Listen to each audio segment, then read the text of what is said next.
أعوذ بالله من الشيطان الرجيم. بسم الله الرحمن الرحيم.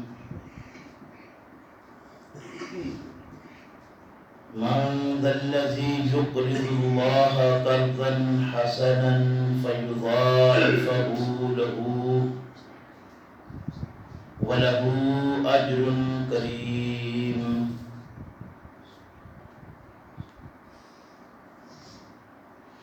من ذا الذي، کون ہے وہ جو یقرض اللہ قرضا حسنا، اللہ کو قرض حسنا دے، فیضاعفہ لہ، تو اللہ اس کو دو گنا کر دے اس کے لیے، وَلَهُ أَجْرٌ کریم، اور اس کے لیے بڑا ہی عزت والا صلہ ہو۔ سبحان ربک رب العزة عما یصفون وسلام علی المرسلین والحمد للہ رب العالمین۔ میرے محترم بزرگوں، بھائیوں، یہ سورہ الحدید 27واں پارہ سے 11 نمبر آیہ مبارکہ آپ کے سامنے تلاوت کر کے ترجمہ کیا ہے۔ اللہ تبارک و تعالی سے دعا ہے کہ اللہ ہم سب کو اپنی اس کتاب کو صحیح معنوں میں سمجھنے کی توفیق عطا فرمائے۔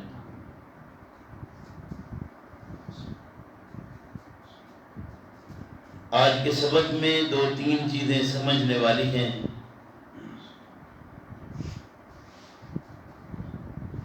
ایک تو یہ سمجھنا ہے کہ قرض حسنہ اور صدقہ، ان دونوں کا آپس میں فرق کیا ہے۔ یہ بات آپ قبل ازیں سن چکے ہیں کہ قرض حسنہ بھی صدقہ کی قسموں میں ایک قسم ہے۔ آج دیکھیں گے کہ ان دونوں میں فرق کیا ہے، اور وہ قرض جس کی واپسی ہوتی ہے اسے قرآن کریم نے دین کہا ہے۔ دین اور قرض میں کیا فرق ہے، یہ باتیں انشاءاللہ آج سمجھیں گے، اللہ توفیق دے۔ قرض حسنہ وہ قرضہ ہے جو انسان کسی کو ضروریات زندگی پورا کرنے کے لیے دیتا ہے۔ پہلی بات کہ قرض اور یعنی قرض حسنہ اور صدقہ میں فرق کیا ہے۔ صدقہ بھی ضروریات زندگی کے لیے ہی ہوتا ہے، پورا کرنے کے لیے۔ قرض یعنی قرض حسنہ، سائل اپنی ضرورت کے مطابق سوال کرتا ہے، ضرورت کے مطابق مانگتا ہے۔ یہ قرض کاف 2 نقطے والا را اور ضاد، یہ مادہ ہے اس کا، اور اس مادے سے ہی یہ پورا لفظ ہے۔ یہ معنی رکھتا ہے کہ کسی چیز کو قطع کرنا، کاٹنا، الگ کرنا، علیحدہ کرنا۔ قرآن کریم میں ہے وَإِذَا غَرَبَتْ تَقْرِضُهُمْ ذَاتَ الشِّمَالِ، سورہ الکہف کے اندر، کہ وہ سورج غروب کے وقت ان کی بائیں طرف سے کترا کر گزر جاتا تھا، یعنی وہاں سے آگے نکل جانے والا، گزر جانے والا اس جگہ کو چھوڑ جانے والا، یعنی قرض مال کا وہ حصہ جو واپس اس جگہ پر نہیں آتا بلکہ نکل کے وہاں سے چلا جاتا ہے۔ اب صدقہ دینے والے کو علم نہیں کہ جسے دیا جا رہا ہے اس وقت اس کی ضرورت ہے یا نہیں،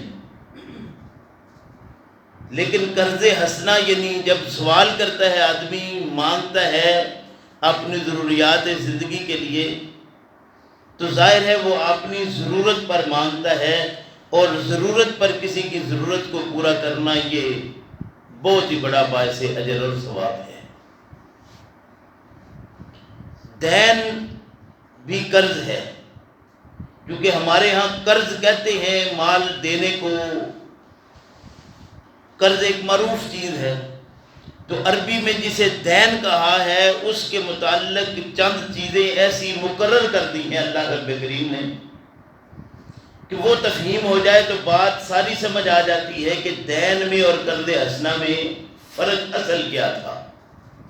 ہمارے یہاں کہتے ہیں کہ قرض وہ ہے، قرض حسنہ وہ قرض ہوتا ہے جو اصل مال دے کر اتنا ہی واپس لیا جائے، تو قرض اصل میں یعنی قرض حسنہ وہ مال ہے جو دے کر واپس نہیں ہوتا بلکہ ضروریات زندگی کے لیے کسی نے مانگا تو اس کو ادا کر دیا، یعنی یہ صدقے کی قسموں میں ایک قسم ہے۔ تو دین جو ہے یہ وہ قرض ہے جس پر واپسی کا وقت مقرر ہوتا ہے، جب دیا جاتا ہے تو اس کے گواہ مقرر ہوتے ہیں، وقت کا تعین، گواہوں کا تقرر اور تحریر کرنا اس کو لازم ہوتا ہے۔ یعنی دین وہ قرض ہے جو ہم لے کر واپس دینے کے لیے ایک دوسرے کے ساتھ معاملات کرتے ہیں، تو اس میں یہ بات لازم ہے کہ اس کی تحریر ہو، وقت کا تعین ہو، تقرر ہو کہ بھئی کب واپس ہونا ہے، اور اس پر گواہ مقرر ہو۔ اب چند ایک باتیں جو روایات سے ملتی ہیں میں آپ کے سامنے عرض کرتا ہوں۔ انس بن مالک رضی اللہ عنہ کہتے ہیں کہ نبی کریم صلی اللہ علیہ وسلم نے ارشاد فرمایا، رأیت لیلۃ اسری بی علی باب الجنۃ مکتوبا، کہ میں نے جب یہ سیر والی رات تھی اس رات جنت کے دروازے پر یہ بات لکھی ہوئی دیکھی، علی باب الجنۃ مکتوبا الصدقۃ بعشر امثالها، کہ صدقہ جو ہے اس کا اجر 10 گنا ہے، الصدقۃ بعشر امثالها، صدقہ کا اجر 10 گنا ہوتا ہے، والقرض 18، جبکہ کسی کو جو قرض حسنہ دیا جاتا ہے اس کا اجر 18 گنا ہے، یعنی اس سے صدقے سے گویا دوہرا اجر ہے اس کا۔ اسی طریقے سے آپ صلی اللہ علیہ وسلم نے پھر یہ سوال کیا، فَقُلْتُ يَا جِبْرَائِيلُ مَا بَالُ الْقَرْضِ أَفْضَلُ مِنَ الصَّدَقَةِ، کیا وجہ ہے کہ یہ صدقہ جو ہے وہ اس سے قرض جو ہے وہ بہتر ہے، صدقے سے قرض بہتر ہے، اس کی وجہ کیا ہے؟ قال لأن السائل يسأل وعنده، تو جبریل نے کہا کہ صدقے کا سوال اس وقت آدمی کرتا ہے جب اس کے پاس پہلے سے موجود ہوتے ہیں، مال اس کے پاس موجود ہوتا ہے لیکن پھر بھی جس طرح آپ تھوڑے تھوڑے کر کے دیتے رہتے ہیں۔ والمستقرض لا يستقرض الا من حاجتا، اور قرض کا سوال آدمی اس وقت کرتا ہے جب اس کو قرض چاہنے کے لیے، مال لینے کے لیے حاجت ہوتی ہے، اور کسی کو ضرورت کے وقت دینا، اندر ضرورت کسی کو دینا، یہ زیادہ باعث ہے اجر کا۔ اس لیے قرض حسنہ جو ہے وہ صدقے میں زیادہ بہتر ہے عام صدقہ کرنے سے۔ اور یہ بات کہ جو دین ہے اس کے اوپر جو معاملات ہیں اس کے لیے بھی سمجھ لیجئے، رسول اکرم صلی اللہ علیہ وسلم نے ارشاد فرمایا کہ بہتر آدمی وہ ہے دین یعنی مدیون جس کو وہ عام قرض واپس کرنا ہے، دین جس کے اوپر ہے اس کی واپسی کے متعلق رسول اکرم صلی اللہ علیہ وسلم نے یوں ارشاد فرمایا کہ تم میں وہ آدمی زیادہ بہتر ہے جو لیا ہوا قرضہ اچھا اور برتر دے، بڑھا کر دے، زیادہ دے۔ یہ بخاری اور مسلم دونوں کے اندر روایت موجود ہے۔ پھر جابر رضی اللہ عنہ کہتے ہیں، جابر بن عبداللہ فرماتے ہیں کہ نبی اکرم صلی اللہ علیہ وسلم کی خدمت میں حاضر ہوا، آپ صلی اللہ علیہ وسلم مسجد میں تشریف فرما تھے، اور زمانہ ایسا تھا کہ وقان علی علیہ دین، پیغمبر اسلام صلی اللہ علیہ وسلم پر میرا کچھ قرض تھا۔ یہ دین ہے، قرض حسنہ نہیں ہے۔ یہ کیا کہتے ہیں؟ وقان علی علیہ دین، کہ میرا نبی اکرم صلی اللہ علیہ وسلم پر کچھ قرضہ تھا جس کی واپسی والا معاملہ ہے۔ فقضانی وزادنی، جو نبی اکرم صلی اللہ علیہ وسلم نے مجھے مسجد نبوی کے اندر ادا کیا، اور وزادنی اس پر کچھ زیادہ بھی کیا۔ تو اس لیے یہ چیزیں بڑی تفہیم والی ہیں۔ ہمارے ہاں کچھ بڑا عجیب و غریب سارا سلسلہ بنا ہوا ہے، اور لوگ اکثر کہتے ہیں کہ جی یہ پتہ نہیں مطلب دین کو سمجھا نہیں جاتا، قرآن پڑھتے ہیں تو حدیث کی طرف آتے نہیں، حالانکہ حدیث کے اندر بھی یہ چیزیں بالکل موجود ہیں۔ لیکن یہ بات بھی یاد رکھنا چاہیے کہ قرآن وہ اللہ کی کتاب ہے جس میں کسی طرح کا کوئی آپ کو تضاد نظر نہیں آئے گا، جبکہ کتب روایات وہ تو انسانوں کی لکھی ہوئی کتابیں ہیں، اس کے اندر تضاد موجود ہے۔ ہم ان چیزوں کو اگر حاصل کریں جو کتاب اللہ کے مطابق ہیں تو تفہیمات بالکل واضح کرتی ہیں۔ اب یہ پتہ چلتا ہے من ذا الذی یقرض اللہ قرضا حسنا، اب جب ہے ہی اللہ کے لیے قرض دینا ہے تو اب یہ وہ اللہ کے لیے قرض ہے، قرض حسنہ جسے کہتے ہیں، جس کے متعلق اللہ نے یہ نہیں ارشاد فرمایا کہ تمہیں اللہ اتنا واپس لوٹائے گا۔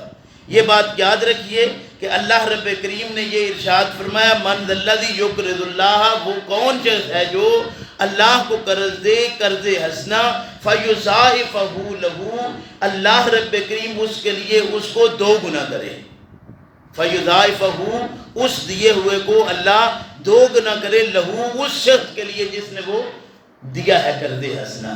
گویا اس کی واپسی اللہ رب کریم نے کرنا ہے، جیسے صدقہ کی واپسی اللہ ہی کرتا ہے، جیسے زکوٰۃ کی واپسی ہے تو وہ اللہ ہی واپسی کرتا ہے۔ جس کو دی جاتی ہے وہ نہ زکوٰۃ واپس کرتا ہے نہ ہی وہ صدقہ خیرات واپس کرتا ہے۔ اسی طرح جیسے وہ زکوٰۃ اور صدقہ خیرات کی واپسی نہیں، ایسے ہی قرض حسنہ کی واپسی نہیں ہے۔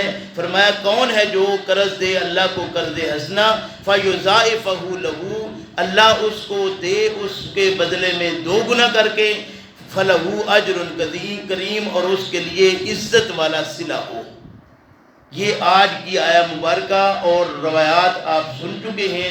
اللہ رب کریم ہم سب کو اس بات کی توفیق عطا فرمائے کہ ہم اللہ کی کتاب کو، پیغمبر اسلام صلی اللہ علیہ وسلم کی ان روایات کو سمجھیں اور سمجھ کر ان تفہیمات کو لیں۔ قرآن کریم جو اصل کتاب تھی اس کے متعلق ہم نے کہا کہ اس میں تو بہت ساری آیات ہیں جو منسوخ ہو چکی ہیں، یعنی کیسا عجیب معاملہ ہوا کہ وہ جو اللہ کی کتاب ہے اس کے متعلق ہمارے ہاں یہ بات بتا دی گئی کہ اس میں سے آیات منسوخ ہیں، اور جو حقیقت میں لوگوں کی لکھی ہوئی باتیں تھیں ان کے ساتھ ہم نے اس کو منسوخ کر دیا۔ یہ نہیں کیا کہ وہ وہاں پہ آپ کو ایک باغ ہے، باغ لگانے والوں نے شاندار باغ لگایا ہے، حق ہے اس باغ میں جائیں اور جا کر وہاں سے تلاش کریں اور من مرضی کے پھول اٹھائیں، کوئی اس میں شک نہیں ہے، اپنی مرضی کے پھول چنیں، خوبصورت جو آپ کو لگتے ہیں، جو کتاب اللہ کی تفہیم کے مطابق آپ کو لگتے ہیں وہ اٹھائیں، آپ کا حق ہے۔ لیکن وہ سارے کا سارا ذخیرہ، ہاں یہ بات یاد رکھیے کہ جہاں پھول ہیں وہاں کانٹے بھی موجود ہیں، یعنی یہ بات ہی ان کے لیے کفایت کرتی ہے کہ وہ کتابیں اللہ کی طرف سے منزل نہیں ہیں، منزل من اللہ، ہمارے پاس اللہ کی ایک ہی کتاب ہے، یہ وہ کتاب ہے لا ریب فیہ، جس کے اندر شک نہیں ہے، وہ قرآن ہے۔ اب قرآن کے اندر شک ڈالنے کے لیے یہ بات کہہ دی گئی کہ مطلب قرآن بار بار کہتا ہے کہ اس کی مثل کچھ نہیں ہے، ہم نے کہا نہیں، اس کی مثل ایک اور بھی اللہ کے رسول کو دی گئی تھی۔ یعنی قرآن ایک بات کی آپ ہی تحدی چیلنج کرواتا ہے اللہ کے نبی صلی اللہ علیہ وسلم کے ذریعے سے، اور پھر آپ ہی نبی کریم صلی اللہ علیہ وسلم کے ذریعے سے اس کی مخالفت قرآن اللہ کی کرا دے، کیسے آخر ممکن ہے؟ یہ باتیں تفہیم والی ہیں، اللہ توفیق دے۔ یہ پھول ہیں، میں پھر کہتا ہوں، جنہوں نے یہ باغ لگائے ہیں ان کی بہت قربانیاں ہیں، ان قربانیاں کو اپنی جگہ پر رکھا جائے گا، اور اس میں سے پھول چننا حق ہے۔ پھول ہی سارے چنتے ہیں، لیکن پھر اعتراض بھی کیا جاتا ہے، اگر ان سب کے اوپر اس طرح عمل کیا جائے تو انسان کر پائے گا ہی نہیں، پھر نہ آپ کی نماز اس طریقے سے بن سکتی ہے، نہ روزہ بن سکتا ہے، نہ حج ہے، نہ زکوٰۃ ہے، ان ساری چیزوں کو یہ سارے سنت کے معاملات ہیں، اور سنت نبی کریم صلی اللہ علیہ وسلم کے طریقے کو کہتے ہیں۔ آپ صلی اللہ علیہ وسلم نے جو ارشاد فرمایا وہ بھی یہی تھا کہ میں تم میں دو چیزیں چھوڑ کر جا رہا ہوں، ایک اللہ کی کتاب ہے اور دوسری میری سنت ہے۔ یہ نہیں کہا تھا کہ وہ جو بعد میں لکھی جانے والی کتابیں ہیں وہ ہیں۔ تو سنت بھی بالکل ایسے ہی ہے جیسے اللہ کی طرف سے کتاب نازل ہے، نبی کریم صلی اللہ علیہ وسلم نے وہ طریقہ کر کے دیا ہے۔ اللہ ہم سب کو سمجھ کی توفیق عطا فرمائے۔ ربنا لا تزغ قلوبنا